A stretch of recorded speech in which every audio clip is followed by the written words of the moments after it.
चले आए हैं हम शहरे खामोशा तक। शहरे खामोशा कहते हैं कब्रिस्तान को। चले आए हैं हम शहरे खामोशा तक, किराए की सवारी है, चलो उतरो चलो उतरो।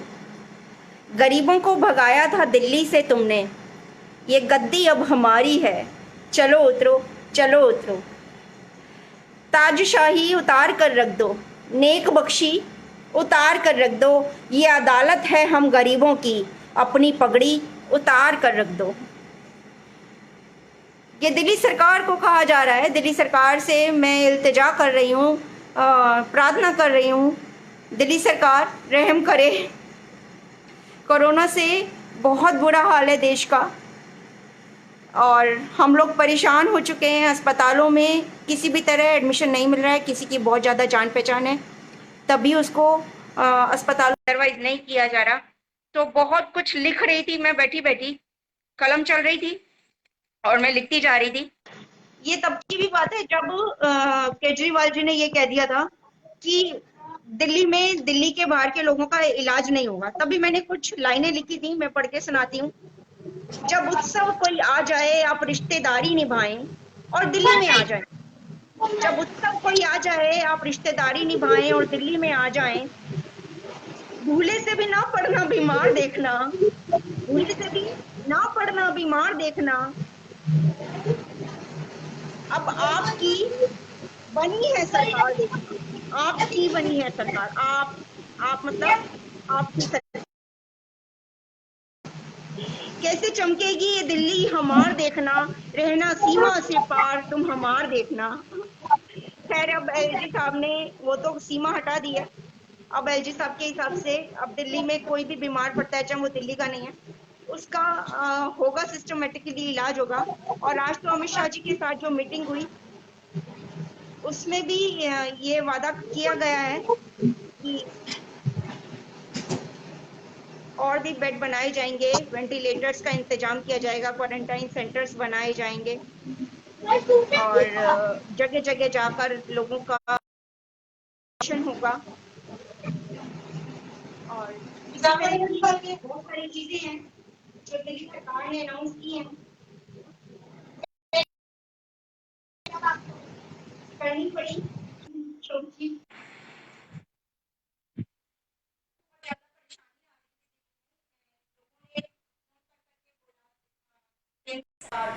मोदी जी को बताया कि ऐसे ऐसे हम और फिर स्टिंग ऑपरेशंस भी हुए हैं हॉस्पिटल्स के, जहाँ पर कि बताया जा रहा है कि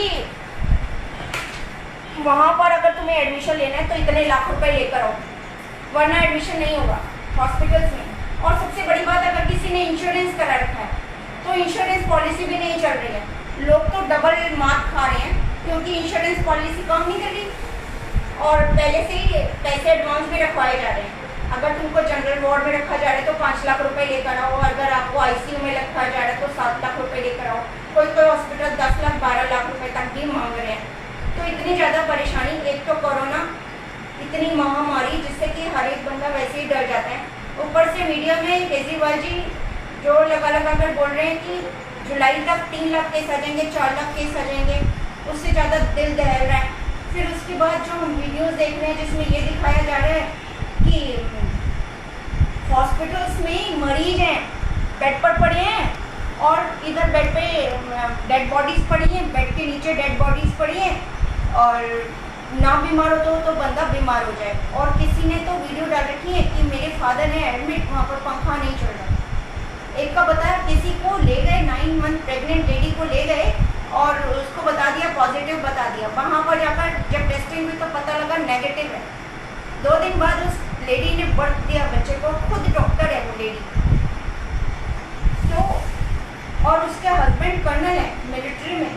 तो इतनी पढ़ी लिखी एजुकेटेड फैमिली के साथ भी अगर ऐसा हो रहा है तो हमारी और आपकी क्या बसात है। तो सबसे ज़्यादा बड़ी बात यही है कि अपने आप को बचा कर रखिए, सुरक्षित रखिए और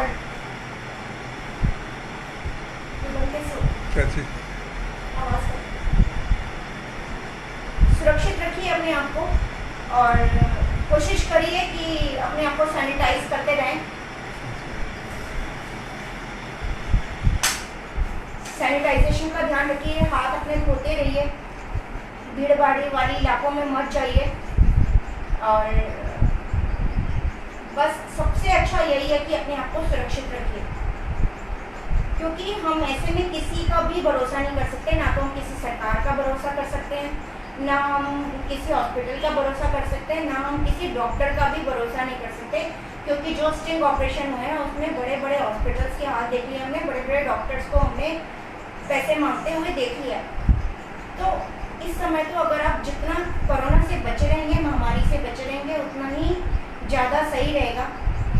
और बस यही है कि कोशिश यही है हमारी कि दिल्ली में राष्ट्रपति शासन आ जाए, जिससे कि एक सरकार होगी तो आपस में लड़ाइयाँ नहीं होंगी, और जो करना है वो एक ही सरकार करेगी। दो दो सरकार होती है ना। जब भी हम चाह रहे थे कि दिल्ली में भी भारतीय जनता पार्टी आ जाए, क्योंकि दो सरकारें होने से हमेशा यही हाल होता है, 1 करोड़ की जनसंख्या को संभालना मुश्किल हो रहा है दिल्ली में। दिल्ली सरकार को एक दूसरे के ऊपर आरोप प्रत्यारोप लग रहे हैं और जनता उसका खामियाजा भुगत रही है। तो हम जैसे लोगों को खामियाजा ना भुगतना पड़े, इसके लिए एक ही सरकार होना ज़्यादा फायदेमंद था। फ्री फ्री फ्री फ्री, अब तो फ्री कोरोना बढ़ रहा है, प्लेट में रख रख कर रसगुल्ले की तरह प्लेटें में बांटी जा रही हैं।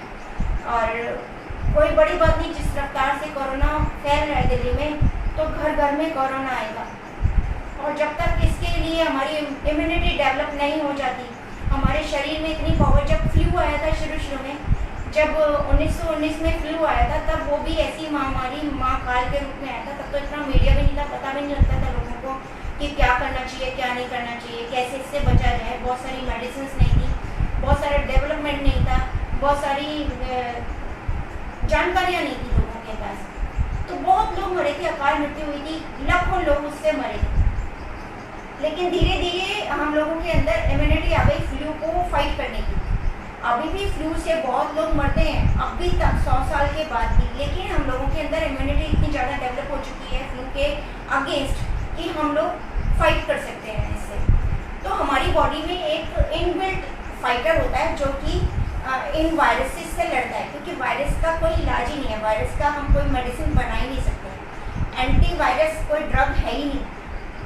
तो वायरस से लड़ने की कोई ड्रग बनेगी या नहीं बनेगी, इसके बारे में हम कुछ नहीं कह सकते। इसका सीधा साधा एक ही उपाय है कि हम अपनी इम्यूनिटी को बढ़ाएं, हम अपने अंदर ऐसी पावर लाएं जिससे कि हम इस वायरस को फेस कर सकें, जैसे हम फ्लू को फेस कर रहे हैं, जैसे हमने और वायरसेस को फेस किया। येलो फीवर आया था ब्राज़ील में करीब 10 साल पहले, और येलो फीवर भी कुछ इसी तरह से फैला था। और हम यहाँ से कोई गया था, मेरी फैमिली से ब्राज़ील जाना था उसे, और वो येलो फीवर का सर्टिफिकेट यहाँ से बनाया था उसने कि I am certified, I have no yellow fever. उसके बाद उसकी एंट्री होती है। तो एक पर्टिकुलर एरिया तक, एक वर्ल्ड के मैप में एक पर्टिकुलर एरिया तक ही एक वायरस इन्फेक्ट करता है लोगों को। लेकिन कुछ कुछ बीमारी ऐसी होती है, जैसे फ्लू फैला था या कोरोना फैला, कि वो पूरे वर्ल्ड को वर्ल्ड वाइड इफेक्ट कर रहा है। और ये सिर्फ हमारी वजह से हुआ है कि हमने प्रकृति को चैलेंज किया, हमने इन्वायरमेंट के साथ खेल किया, हमने इन्वायरमेंट को सीरियसली नहीं लिया। और मेरे ख्याल तो ये चाइना कुछ इससे कुछ या तो कुछ जैविक कोई चीज़ बना रहा था, या कोई 3rd वर्ल्ड वॉर की तैयारी थी इसकी, या जो भी था, जिस भी वजह से ये वायरस स्प्रेड हुआ। और अभी तो एक ही वायरस स्प्रेड हुआ है, और उसकी लैब में ऐसे पता नहीं कितने सारे वायरस होंगे, क्योंकि अगर उसको कुछ भी करना पड़े तो वो स्प्रेड कर सकता है।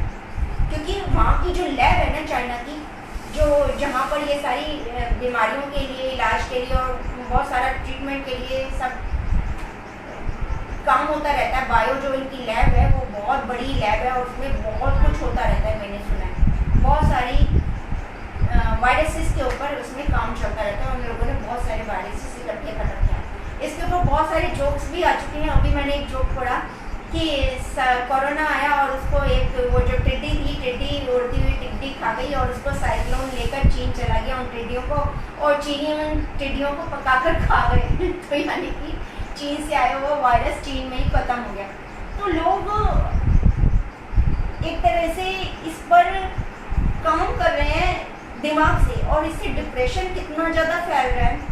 लोग इतने ज़्यादा डिप्रेस हो रहे हैं कि आज भी आपने न्यूज़ पढ़ी होगी, सुशांत इतना बड़ा एक्टर था जिसने धोनी का करेक्टर फिल्म में किया था। केदारनाथ अभी फिल्म आई है उसकी, छपाक आई थी, बहुत सारी अच्छी अच्छी फिल्में आई थी टीवी में, फिल्मों में। बहुत ज़्यादा एक्टिव, बहुत ज़्यादा स्मार्ट, और सिर्फ 34 उसकी एज और ब्राइट करियर उसके आगे। लेकिन ये जो मेरे को लग रहा है कि ये सब इसका डिप्रेशन का ही नतीजा है, जो ये लोग इस तरह से सुसाइड कर रहे हैं या फिर अपने आप को एकांतवास में महसूस कर रहे हैं। पर ऐसा कुछ नहीं है। बाहर निकलिए, लेकिन कम से कम बाहर निकलिए, अपने आप को फिजिकली दूर रखिए लोगों से, सोशली दूर नहीं रखिए।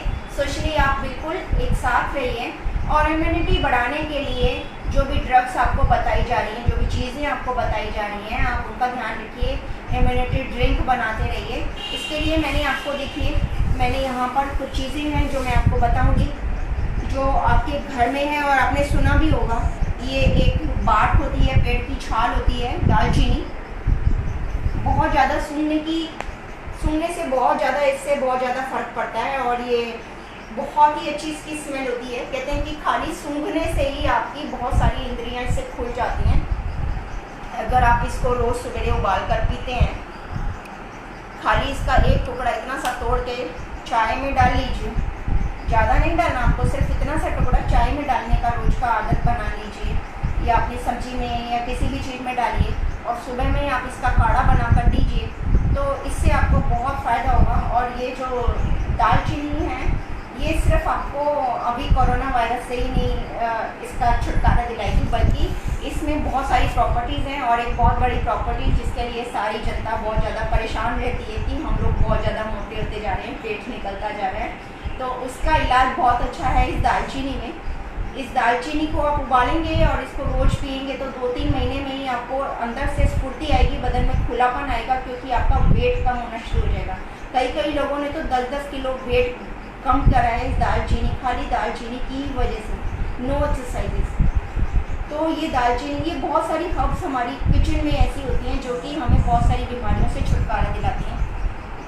इससे हाई ब्लड प्रेशर से बचा जा सकता है। जिसके भी बॉडी में हाई ब्लड प्रेशर है वो इससे बच सकता है। और डायबिटीज़ है, इन सब चीज़ों का इलाज इन सब चीज़ों में ही है। ये अदरक है और ये सूखी हुई अदरक को पीसकर, सौंठ जिसको बोलते हैं, उसका पाउडर बना रखा है। ये काली मिर्च है, काली मिर्च तो आप सभी जानते ही होंगे। ये गुड़ है। गुड़ एक ऐसी चीज़ है जो कि कहते तो हैं कि हाँ ये चीनी है, वाकई में ये चीनी है। इसे ही हम पूरी तरह साफ करके इसको चीनी बनाते हैं, केमिकलाइज करके इसको चीनी बनाई जाती है। लेकिन गुड़ एक ऐसी चीज़ है जिसमें 100 बीमारियों की एक दवा है। अगर सुबह के टाइम आप एक टुकड़ा गुड़ को गर्म पानी के साथ, जी हाँ, 1 गिलास गर्म पानी के साथ इस गुड़ को खा लेंगे तो आपकी बहुत सारी प्रॉब्लम्स दूर हो जाएंगी। इससे आपको सिर्फ वायरस में ही आराम नहीं पड़ेगा, आपके चेहरे की रौनक बढ़ जाएगी। आपके अगर बाल टूट के झड़ रहे हैं वो सही हो जाएंगे, आपके बाल अगर सफ़ेद होने शुरू हो गए हैं वो सही हो जाएंगे, आपके अंदर जो घटती हुई ताकत है वो बढ़ जाएगी। आपको अगर ब्लड प्रेशर रहता है, अगर ब्लड प्रेशर का मरीज, जिसको ब्लड प्रेशर रहता है, उसकी धमनियाँ फट जाती हैं। अगर ब्लड प्रेशर किसी को ज़्यादा हो जाता है तो यहाँ से उसकी नर्व्स फट जाती हैं दिमाग की, उसकी किडनियाँ ख़राब हो जाती हैं। और हाई ब्लड प्रेशर का मरीज अगर सिर्फ ये इससे 1/3 मतलब 1 इंच का टुकड़ा गुड़ का रोज़ सुबह गर्म पानी के साथ ले लेता है तो 2-3 महीने में ही उसका हाई ब्लड प्रेशर की समस्या दूर हो जाएगी। तो इतना सा गुड़, कितना सस्ता इलाज है, मुश्किल से 50 पैसे रोज़ का इलाज है। अगर आप ये करेंगे, लेकिन आपको सुबह पीना है, सुबह गुड़ लीजिए, गुड़ का टुकड़ा खाइए और ऊपर से गर्म पानी, जी हाँ गर्म पानी, निभाया नहीं, थोड़ा सा ज़्यादा गर्म, मतलब चाय से थोड़ा ठंडा। और जैसे हम दूध पीते हैं ना, जितना गर्म उतना गर्म पानी के साथ सिर्फ एक गुड़ का टुकड़ा खाना है आपको। इसी से आपका हाई ब्लड प्रेशर दूर हो जाएगा। आपकी जो अगर किसी को बॉडी में खून जो थिक हो जाता है, जैसे कहते हैं ना कि हमारे खून में थिकनेस आनी शुरू हो गई, तो वो सब ये सौंठ से, ये दालचीनी से, काली मिर्च है, ये है बड़ी इलायची। जैसे छोटी इलायची होती है ना जी, इसी तरह ये बड़ी इलायची होती है। बड़ी इलायची के सीड्स जो होते हैं वो भी हमारे लिए हर्ब्स का काम करते हैं। ये लौंग है, ये है लौंग, इसको कहते हैं मसालों की रानी। तो ये सारी जो जड़ी बूटियां हैं, अगर इनको अच्छे से आप कूट पीस लेंगे, जैसे आपने एक बड़ी इलायची ले ली, एक छोटा सा दालचीनी का टुकड़ा ले लिया, थोड़ा सा सौंठ ले लिया, 4-5 काली मिर्च ले ली और इन सबको, और 1-2 लौंग ले ली। इस सबको अच्छे से कूटिए, पीसिए, ऐसे कूटिए। उसमें 5-6 तुलसी के पत्ते डालिए क्योंकि वो एंटी बैक्टीरियल होती है। और उसको उबाल लीजिए। जब वो पानी 1/3 या हाफ रह जाए तो उसको छान लीजिए और उसको दिन में 2-3 बार या एक बार में कैसे भी उसको पी लीजिए। उसमें आप गुड़ भी ज़रूर डालिएगा। तो ये सब चीज़ें जो है ना आपकी इम्यूनिटी बढ़ाएंगी। ये सिर्फ आपकी वायरस से इम्यूनिटी नहीं बढ़ाएंगी, आपको बहुत सारी दूसरी बीमारियों से बचाएंगी। सबसे बड़ी बीमारियां आज के टाइम में कैंसर है, आज के टाइम में ब्लड प्रेशर है, आज के टाइम में डायबिटीज़ है। अगर आपको डायबिटीज़ है तो आपके घर में मेथी होती है, मेथी, अजवाइन और एक काली जीरी, बस 3 चीज़ ले लिया। 250 ग्राम मेथी लीजिए, लिख लीजिए। 250 ग्राम आपको मेथी लेनी है, 100 ग्राम आपको अजवाइन लेनी है और आपको काली जीरी लेनी है। दिखने में जीरा जैसी होती है लेकिन वो जीरा नहीं होता, काली जीरी होती है। इन तीनों को आप सूखा कढ़ाई में रोस्ट कर लीजिए 1 मिनट के लिए, बस उसका रंग नहीं बदलना है, बस उसको हल्का सा भून लीजिए कढ़ाई में और उसको पीस के उसका पाउडर बनाकर एक शीशी में भरकर रख दीजिए। 3-4 महीने काम आएगा वो। जितना सामान मैं बता रही हूँ 4 महीने आराम से चल जाएगा 1-2 जनों के लिए। और बस उसको रात को आपको लेना है 1 चम्मच।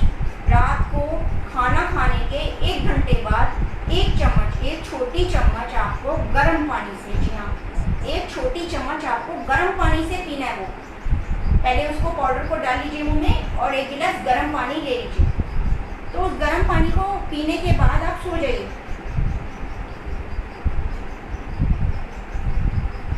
उससे क्या होगा, आपकी डायबिटीज जैसी बीमारी है जो आपकी रोज एक गोली खाते हैं आप, वो गोली आपकी 3 महीने बाद खानी बंद हो जाएगी। और इसमें आपको क्या चाहिए, सिर्फ मेथी चाहिए, अजवाइन चाहिए, जो कि दोनों आपके घर में होती है। काली जीरी शायद आपके घर में ना हो, वो 50 ग्राम आप पंसारी से ले लीजिएगा, 20-30 रुपए की आ जाएगी और आपका इतना सारा मतलब 4 महीने की दवाई तैयार हो जाएगी। और इन दवाइयों के ना कोई साइड इफेक्ट्स नहीं होते हैं। अगर ये आपको फ़ायदा नहीं करेंगी तो नुकसान तो करेंगी नहीं किसी भी हालत में। और ये सिर्फ आपको एक बीमारी में नहीं फ़ायदा करेंगी, आपको हर बीमारी में फ़ायदा करेंगी। आपकी इम्यूनिटी बढ़ेगी, आपको भूख लगेगी। भूख लगेगी ये नहीं कि आप मोटे हो जाएंगे, क्योंकि आपको पतला होने के लिए भी काम कर रही है। आप दालचीनी खा रहे हैं, दालचीनी का पानी पी रहे हैं, तो आपको पतला होने में भी ये मदद करेंगी। और आपके अंदर स्फूर्ति रहेगी, आपकी पावर बढ़ेगी, आप थकेंगे नहीं जल्दी जल्दी, आपके चेहरे पर चमक रहेगी, आपके बाल सफ़ेद नहीं होंगे। तो इतनी सारी चीज़ें अगर ये काम करती हैं, और इन सब चीज़ों को अपने डेली रूटीन में, डेली यूज़ में, हर सब्जी में और दाल में डालने की आदत डालिए। और दालचीनी तो आप समझ लीजिए, इसको अपने साथ ही रखिए। इसको सिर्फ सूंघने भर से आपकी नब्ज़ खुल जाएंगी। अगर किसी को सांस की बीमारी है, कितना ही पुराना, अगर किसी को कफ है, वो चीज़ें इन सब चीज़ों से दूर हो जाएंगी। डॉक्टरों के पास जाने की ज़रूरत ही नहीं पड़ेगी। वैसे भी कोरोना समय में आप कोशिश कीजिए कि आप जितना कम हो सके अस्पताल या डॉक्टरों के पास जाइए और कोई भी सर्जरी मत कराइए। अच्छा, दालचीनी के बारे में मैंने आपको ये नहीं बताया कि ये दालचीनी का पानी किसी भी प्रेग्नेंट लेडी को अवॉइड करिए। प्रेग्नेंट लेडीज़ नहीं लें और बहुत छोटे बच्चों को भी मत दीजिए। और ज़्यादा नहीं लीजिए, एक दिन में 1/4 टीस्पून से ज़्यादा मत लीजिए दालचीनी का पाउडर। तो इसका भी ध्यान रखना है, अति नहीं करनी है। सब चीज़ों की एक लिमिट होती है और लिमिट में ही सारी चीज़ें अच्छी लगती हैं, तो आपको इन चीज़ों का ध्यान रखना पड़ेगा। लेकिन ये सभी चीज़ें एक छटांग भर, कहते हैं ना आपके बड़े बूढ़े, चुटकी भर, जैसे उन लोगों को ये नहीं होता कि 1 चम्मच लेनी है, 2 चम्मच नहीं, वो कहेंगे 1 छटांग डाल दे या 1 चुटकी डाल दे, तो वो वही हिसाब है उनका।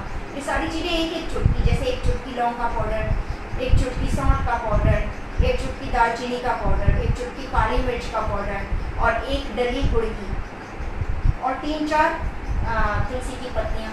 बस इनको उबाल लीजिए, आधा पानी रह गया उसको छान लीजिए और खूब मार मार के पी लीजिए। वाकई में बहुत टेस्टी लगता है। अगर आप इसको पीना शुरू करेंगे ना, आप सभी तरह की चाय भूल जाएंगे, इतना टेस्टी होता है ये काढ़ा। ये काढ़ा नहीं होता, आप इसको ना काढ़ा नहीं बोलिए, इसका ना कोई अच्छा सा नाम रख दीजिए, जो भी नाम आपको पसंद है।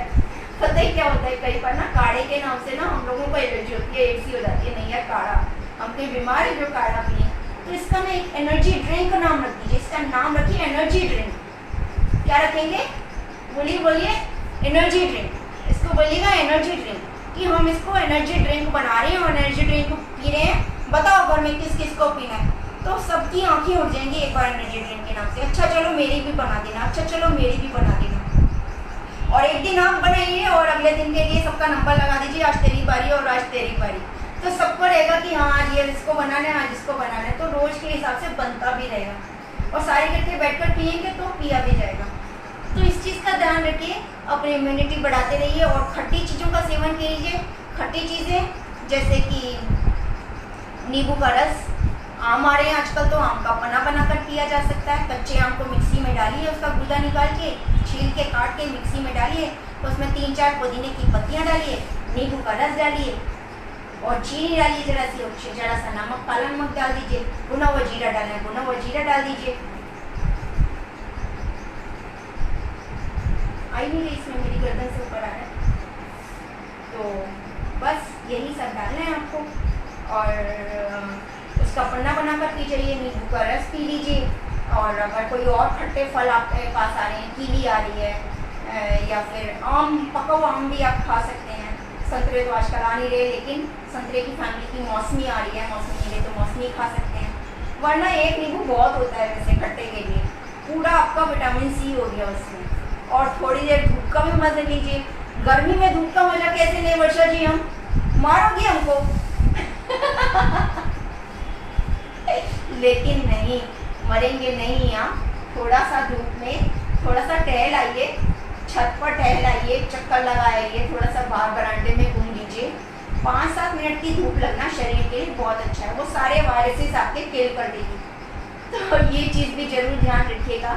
और थोड़ा चलते फिरते रहिए। जैसे आपको किचन से कुछ लाना है, आपने किसी को आवाज़ दे दी, जरा मेरे लिए 1 गिलास पानी ले आना, नहीं आपको प्यास लगी, आप खुद लेने जाइए। इस बहाने आपका टहलना हो जाएगा। आप सोचिए, आप छोटी छोटी चीज़ के लिए खुद चलकर बाथरूम तक जाते हैं, किचन तक जाते हैं, वॉशरूम तक जाते हैं, दूसरे बेडरूम में जाते हैं, छत पर जाते हैं, बरामदे में जाते हैं। इसमें ही आपका काफ़ी हिलना डुलना हो जाता है। तो हर 20-30 मिनट बाद अगर आप थोड़ा सा भी, इतना भी 10-15 कदम भी चल लेते हैं तो ये बहुत अच्छा है। इसी से भी काफ़ी चलना हो जाता है आपकी, अगर आप स्टेप गिनेंगे तो इस तरह का आप ध्यान रखिए। थोड़ा सा ये भी एक तरह का वर्कआउट ही है। तो बस इसी तरह आप अपना वर्कआउट करते रहिए और बस। और कोरोना से हारना नहीं है, आपको कोरोना को हराना है।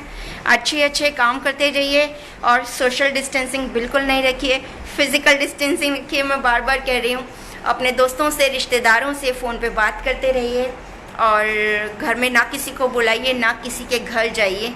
जब तक कोरोना ज़िंदा है, जब तक हमें फ़िज़िकल डिस्टेंसिंग रखनी ही पड़ेगी और जब तक इसका कोई एंटी ड्रग नहीं आ जाता तब तक हमें ये सब करना ही पड़ेगा। और ये वायरस है, याद रखिएगा, कभी किसी वायरस की कोई दवाई नहीं होती है।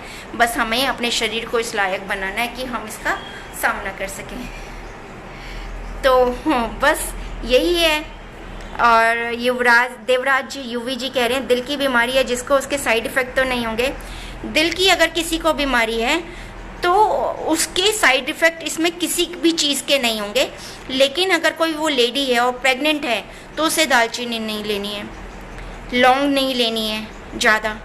और अगर मान लो किसी को जैसे कहते हैं ना, कोई प्रेग्नेंट होना चाह रही है लेडी और प्रेग्नेंट नहीं हो पा रही है, कई लोगों को, अभी शिल्पा शेट्टी के साथ भी यही हुआ था, उससे दूसरा बच्चा नहीं हो पा रहा था। उसको बच्चा इसलिए नहीं हो रहा था क्योंकि उसके खून में एक प्रॉब्लम थी, एक डिसऑर्डर होता है जिसकी वजह से खून थिक होना शुरू हो जाता है। उसकी वजह से वो बार बार जब भी कंसीव कर रही थी उसका बच्चा मिसकैरेज हो जाता था, इसलिए उसने सैरोगेसी की मदद से दूसरा बच्चा पैदा किया। तो अगर किसी को ऐसा हो रहा है और किसी को बच्चा नहीं हो रहा है, तो उस समय अगर वो दालचीनी का पानी पीते हैं तो वो उनको हेल्प करेगा। तो इससे अगर किसी को दिल की बीमारी है तो इससे कोई नुकसान तो नहीं होगा, लेकिन हाँ, अगर किसी को बच्चा चाहिए उसके लिए भी ये फ़ायदेमंद हो सकता है। लेकिन प्रेग्नेंट लेडीज़ को नहीं लेना है दालचीनी का पानी, ये ध्यान रखिएगा। और वो 5 साल से छोटे बच्चे को भी मत दीजिएगा। बात ब्राह्मण जी कह रहे हैं जय श्री राम जी, तुलसीदास शर्मा जी, राजेश सिंह जी कह रहे हैं जय श्री राम जी, दीन डॉक्टर कीर्ति प्रताप सिंह जी कह रहे हैं हिमालय पर जाकर तपस्या करने से कोई फायदा होगा? जी हाँ, बहुत फायदा होगा। हिमालय पर जाकर आप स्वयं महाकाल बन जाएंगे, आप शिव जी का प्रतिरूप बन जाएंगे। और हिमालय तो इस चीज के लिए रहा है, कोई भी साधु सन्यासी वहां पर तपस्या करने गया तो वो महाकाल से कम नहीं होता, उसकी तपस्या में दम आ जाता है। तो आप जरूर जाइएगा ठाकुर कीर्ति प्रताप सिंह जी, हम आपको 2 साल बाद वहीं पर ही ढूंढते हुए जरूर आएंगे। और नीरू शर्मा जी जय श्री राम जी, नीरू जी कैसे हैं आप? तुलसीदास शर्मा जी जय श्री राम जी, राजेश सिंह जी कैसे हैं? निखिल कौशिक जी जय श्री राम जी, तरुण कुमार जी जय श्री राम जी, अजय राव जी, शेफाली, चिन्मय राज जी जय श्री राम जी। मेरी पगड़ी नहीं है, ये मेरा दुपट्टा है और पसीने बहुत आ रहे हैं आजकल। तो बाहर जाती हूँ मैं, धूप में भी 2-4 चक्कर लगा जाती हूँ या अंदर बाहर के चक्कर लगाती हूँ ना, तो यहाँ से पसीने बहते हैं, इसलिए मैं सर पे ना ये बांध लेती हूँ, ताकि ये थोड़ा सा गीला है, अभी भी थोड़ा गीला गीला सा हो रहा है, और फिर इसको मैं पलट लेती हूँ। मेरी आदत है सर पे बांधे रखने की कपड़े को, और ये मैं चलते फिरते बांध लेती हूँ दुपट्टा। और कईयों ने तो मेरा नाम भी रखना शुरू कर दिया कि ये पगड़ी बांधती है, लेकिन ये पगड़ी नहीं होती है, मेरे हाथ में कोई भी कपड़ा आ जाए मैं उसको बांध लेती हूँ सर पे। राकेश शर्मा जी जय श्री राम जी, राकेश जी कैसे हैं? अमन गुप्ता जी जय श्री राम जी, नरेंद्र वर्मा जी जय श्री राम जी, उपासना आर्य जी जय श्री राम जी, नरेंद्र वर्मा जी कह रहे हैं हेलो मैम, हेलो जी। बहुत अच्छा लग रहा है आप सबको देखकर, लेकिन बस यही है कि अब भी जो हमारी दिल्ली सरकार से, केजरीवाल जी से, अमित शाह जी की जो बात हुई है, जो भी समिति बनी है, जो भी बैठक हुई है, कमेटी बनी है, जो भी डिसीजंस लिए गए हैं, उससे हम दिल्ली वालों को कुछ फ़ायदा हो, जो भी बातें हुई हैं वो सच्ची में इम्प्लीमेंट हों, लोगों की टेस्टिंग जो रुक गई है वो टेस्टिंग हो, और हॉस्पिटल्स में इमीडिएट इलाज हो, लोगों की सुनवाई हो, लोग इलाज के लिए मरे नहीं, और कब्रिस्तानों में जो लाइनें लगी पड़ी हैं लंबी लंबी, वो लाइनें भी बंद हो, लोगों को कम से कम मरने के बाद सही से उनका दाह संस्कार हो, अंतिम संस्कार हो, और कोशिश ये हो कि जितनी मौतें हो गई थी हो गई, अब और मौत ना हो, दिल्ली को सेफ किया जाए। दिल्ली ने हमेशा सबको बाहों में समेटा है, सब पर प्यार उड़ेला है, सबको अपना बनाया है। दिल्ली तो भारत की राजधानी है, और राजधानी में सबसे अच्छी सुविधाएं होती हैं इलाज की। कभी भी किसी भी देश की राजधानी को ये इसीलिए लोग बाग बसना पसंद करते हैं, जाना पसंद करते हैं, रहना पसंद करते हैं कि इलाज की, हॉस्पिटल की, स्कूल की, कॉलेजों की सबसे अच्छी फैसिलिटीज़ राजधानी में मिलती हैं किसी भी देश की। और इसीलिए सब कुछ महंगा होता है राजधानी में। हमारी राजधानी में भी सब कुछ महंगा है, और शहरों की बजाय यहाँ पर रहना भी महंगा है, खाना भी महंगा है, और शहरों की बजाय दिल्ली और राज्यों से महंगी है क्योंकि राजधानी है। लेकिन हॉस्पिटलाइजेशन कितना मुश्किल हो गया है कोरोना काल में कि ऐसा लग रहा है कि दिल्ली में क्यों रह रहे हैं हम। कोई भी इसीलिए रहता है राजधानी में कि कल को हमारे ऊपर कोई भी आफत आएगी तो राजधानी की हमें सारी सुविधाएं मिलेंगी। हमने भी यही सोचा था, लेकिन कोरोना काल में पर्दा उठ गया दिल्ली के चेहरे से। पता लग गया कि दिल्ली सेफ नहीं है। दिल्ली से अच्छा तो झारखंड है। झारखंड जिसको सबसे पिछड़ा हुआ राज्य समझा जाता है, उसमें भी जो मौत की संख्या है 50% लोग बच रहे हैं। यहाँ पर दिल्ली में 35% है रेट जो वापस आ रहे हैं कोरोना से जीत कर। इतना कम किसी भी राज्य में नहीं है देश के। यहाँ तक कि मुंबई में भी 49% लोग ठीक हो रहे हैं। महाराष्ट्र की बात मैं बता रही हूँ, महाराष्ट्र जो कि सबसे ज़्यादा महाकाल बना हुआ है लोगों के लिए, जिसमें सबसे ज़्यादा मौत हो रही हैं, लोग मर रहे हैं, लेकिन उसमें भी 49% लोग सही हो रहे हैं। और दिल्ली में तो, क्योंकि दिल्ली में ना तो इलाज हो रहा लोगों का, ना लोगों को टेस्ट ही नहीं किया जा रहा, टेस्टिंग पर ही रोक लगा दी गई है। जिसका टेस्ट भी हो गया, रिपोर्ट ही नहीं आ रही है, रिपोर्ट आ गई है तो उनको कह देते हैं कि घर में ही क्वारंटाइन करो। जब बंदे की तबीयत ज़्यादा ख़राब हो जाती है, उसको एक हॉस्पिटल से दूसरे हॉस्पिटल में तब तक भेजते रहते हैं जब तक कि वो मर नहीं जाता। फिर उसको डिक्लेयर भी कर दिया कि चलो तुम मर गए, उसके बाद तुम्हारे को शमशान घाट में लाइन लगानी पड़ती है। तो ऐसा तो ना, कहते ना, सिया राम कह गए, नहीं, श्री रामचंद्र कह गए सिया से, ऐसा कलयुग आएगा, हंस चुनेगा दाना दुन का, कौआ रोटी मोती खाएगा, कौआ मोती खाएगा। तो वही आ गया कि हंस तो दाना दुन का चुन रहा है और कौआ मोती खा रहा है। आप समझ गए ना, कौआ कौन है और हंस कौन है।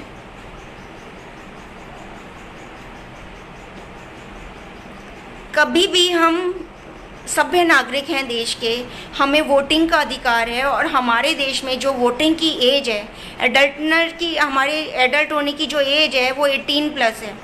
बहुत सारे देशों में 16 साल का, किसी में 13 साल का, किसी में 14 साल का, किसी में 17 साल का एडल्ट हो जाते हैं। हमारे देश में 18 साल उम्र है, बहुत मैच्योर हो जाते हैं 18 साल के बच्चे।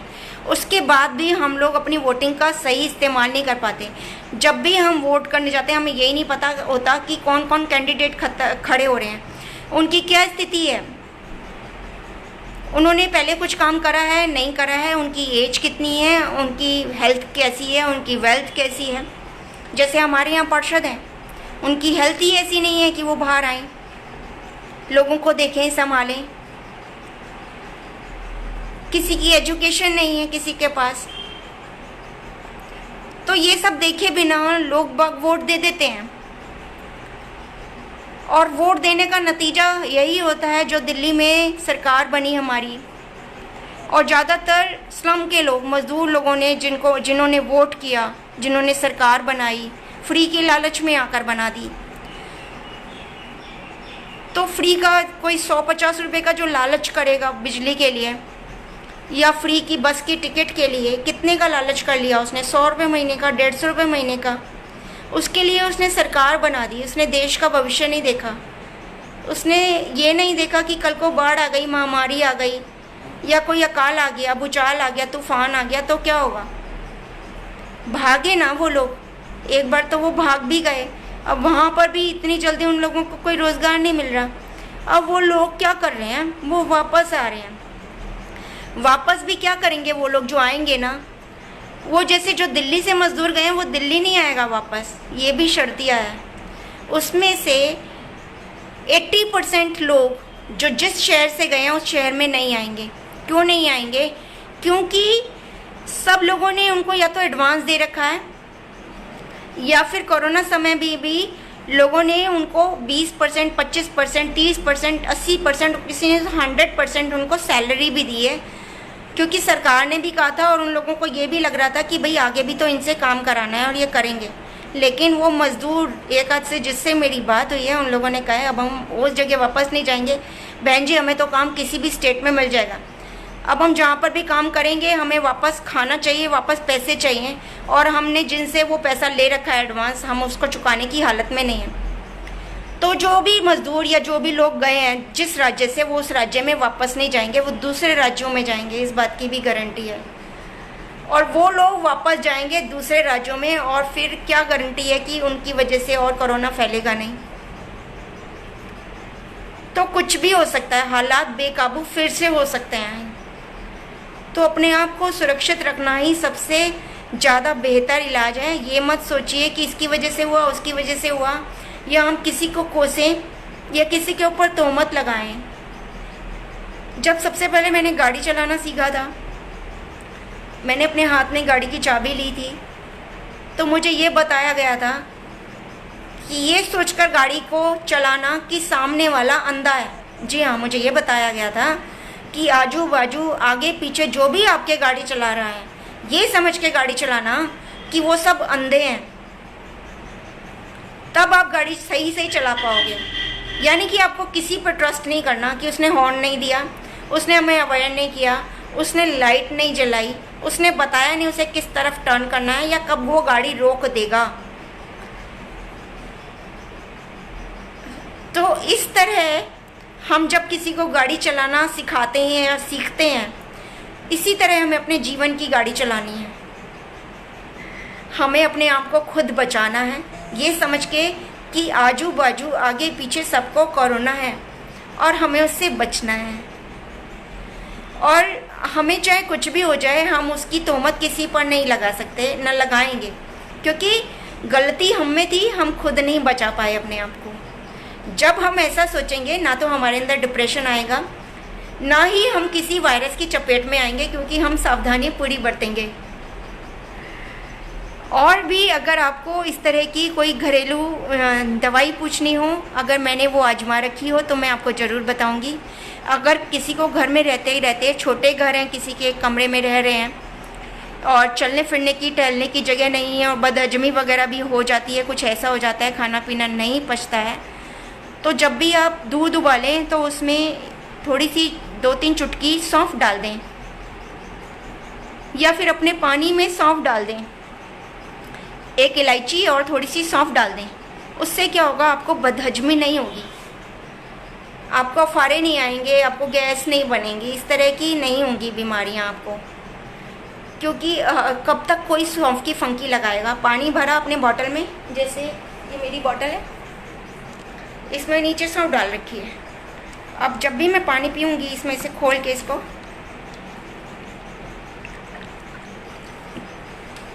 मैंने जाने अनजाने सौंफ का पानी पी लिया, तो इससे क्या होगा कि मेरा हाजमा होता रहेगा। तो ये छोटी छोटी सी बातें ध्यान रखिएगा। नीम के पत्ते अगर आसपास हों आपके पेड़, तो नीम के पत्ते ज़रूर अपने पलंग पर, अपने तकियों के नीचे रखिए। एक प्याज को काट कर थोड़ा सा उसका एक टुकड़ा, जैसे हम काटते हैं खाने के लिए काटा ना, तो एक टुकड़ा उसको कमरे में रख दीजिए, किसी प्लेट में करके रख दीजिए। क्योंकि प्याज में एक ऐसी प्रॉपर्टी होती है, कटा हुआ प्याज वायरसेस को एब्जॉर्ब कर लेता है। तभी कहते हैं ना, कभी भी कटा हुआ प्याज को काट के नहीं रखते, और कटा हुआ प्याज अगर रखा रह गया तो उसको खाते नहीं। तो इसमें ये प्रॉपर्टी होती है कि वायरस इसको एब्जॉर्ब कर लेता है अपने अंदर। तो एक टुकड़ा काट कर कमरे में रख दीजिए और 10-8 घंटे बाद उसको फेंक दीजिए, दूसरा टुकड़ा रख लीजिए। ये भी कोई ज़्यादा मुश्किल काम नहीं है और महंगा भी नहीं है, बहुत सस्ता है मेरे ख्याल प्याज। तो एक टुकड़ा उसका बस एक छल्ला सा काट के, या आधा प्याज छोटा है तो काट के, और उसको रख दीजिए बस खिड़की में एक कटोरी में डालकर, या कमरे में पलंग के नीचे रख दीजिए, कहीं पर भी रख दीजिए। तो ये वायरसेस से हमें बचना है, वायरस को। और जैसे हम हवन करते हैं, तो हवन में हम जो हवन सामग्री जलाते हैं, वही हवन सामग्री के पैकेट मिलते हैं जगह जगह। और नहीं तो अगर किसी को आती है तो हवन सामग्री जो करने वाले होते हैं, अपने घर में हवन रोज करते हैं, तो उनके पास तो हवन सामग्री होती है ही। नहीं तो कपूर तो सभी के यहाँ होता है। थोड़े सूखे नीम के पत्ते और कपूर, उसकी धुनी दे दीजिए पूरे घर में, उससे भी वायरसेस मरते हैं। और हवन सामग्री थोड़ी सी जला दीजिए एक मिट्टी के घड़े में, या मिट्टी का छोटा सा कोई पॉट हो, टूटा हुआ घड़ा पड़ा होता है या गमला होता है, उसमें जला दीजिए थोड़ी सी हवन सामग्री रोज़, उसको पूरे घर में फिरा दीजिए, तो इससे भी वायरसेस मरते हैं। देखिए, संस्कृति तो सारी भारतीय वापस आ रही है। भारत की सारी परंपराएं और संस्कृति लोग चाहे अनचाहे अपना रहे हैं। शवों को जलाया जा रहा है बाहर विदेशों में भी, जहाँ पर भी क्रिश्चियन धर्म होता है और दफनाने की प्रथा थी, वहाँ पर भी शवों को जलाया जा रहा है। ये भी भारतीय संस्कृति कहती है, क्योंकि वायरस हो जाते हैं शवों के अंदर। जब तक उसको जला नहीं देते तो वो वायरस ख़त्म नहीं होते। हमारे यहाँ ये भी प्रथा है, किसी की मृत्यु के बाद उसका सामान बाहर, घर के बाहर डाल दिया जाता है। क्यों डाल दिया जाता है? क्योंकि उसमें वायरस हो जाते हैं। ये सब भारतीय संस्कृति और भारतीय परंपराएं, मैं फिर कहूँगी, एक एक करके वापस आ रही हैं और पूरे संसार को अनजाने अपनानी पड़ रही है। पूरा संसार वापस से वेजिटेरियन हो गया है, और जो भी गहने हैं लोगों ने पहनने बंद कर दिए हैं, क्योंकि वायरस उनको बहुत जल्दी अटैच करता है। अगर आपने लोहे की बेल्ट भी लगा रखी है, बेल्ट का जो बक्कल होता है वो भी वायरस को अट्रैक्ट करता है, तो उसके ऊपर आप कपड़ा लपेट सकते हैं। बेल्ट के ऊपर एक छोटा सा रुमाल लपेट लीजिए, आगे जो बक्कल होता है ना उसके चारों तरफ रुमाल लपेट दीजिए, अगर पहननी आपको बेल्ट ज़्यादा ही ज़रूरी है और आप घर से बाहर जा रहे हैं। और हाथ कान बिल्कुल उसमें कुछ मत पहनिए, ना तो कानों में कुछ पहनिए, ना अंगूठी वगैरह कुछ पहनिए, जब तक आप घर से बाहर निकलते हैं बिल्कुल नहीं पहनिए, क्योंकि ये वायरस को अट्रैक्ट करते हैं। सबसे बड़ा सोर्स है ये वायरस को लाने का घर में, अंगूठी और हाथ कान में जो भी आप कोई भी मेटल की चीज़ पहनते हैं, तो इन सब चीज़ों को बिल्कुल बंद कर लीजिए। घर में अंदर वो वाली चप्पल स्लीपर्स बिल्कुल मत लाइए जो भी आप पहन कर जाते हैं। बाहर पहनने के लिए 1-2 जोड़ी चप्पलें जूते आप बाहर ही रख दीजिए, जो भी पहने उसे ही पहने। इम्यूनिटी बढ़ाने के लिए जो भी आप कर सकते हैं वो ज़रूर कीजिए। अपने शरीर के साथ खेलिए नहीं, इससे आप वायरस से तो बचेंगे, कोरोना से तो बचेंगे, साथ ही आपका शरीर स्वस्थ होगा। भारतीय संस्कृति और सभ्यता के अनुसार हमारी उम्र 100 साल है जीने की, और अगर हम घर का बना खाना खाते रहेंगे और अपनी इन्हीं जड़ी बूटियों के सहारे रहेंगे तो हम आसानी से 100 साल जी सकते हैं बिना बीमार हुए। साफ हवा, साफ पानी, साफ खाना, और क्या चाहिए परिवार? बस यही देखना है आपको। स्वस्थ रहिए, सुरक्षित रहिए, कोरोना से बचे रहिए और भगवान से प्रार्थना करते रहिए। प्रार्थना में बहुत शक्ति होती है। आज के लिए इतना ही। जय श्री राम, वंदे मातरम। फिर मिलेंगे बहुत जल्द। संजय सिंह जी जय श्री राम जी, राजकुमार भाटिया जी जय श्री राम जी, कैसे हैं आप? ज़रूर देखिएगा राजकुमार भाटिया जी पूरी लाइव, अगर आपने नहीं देखी हो तो ज़रूर देखिएगा। और कल फिर मिलते हैं, कोशिश करेंगे कल फिर मिलने की।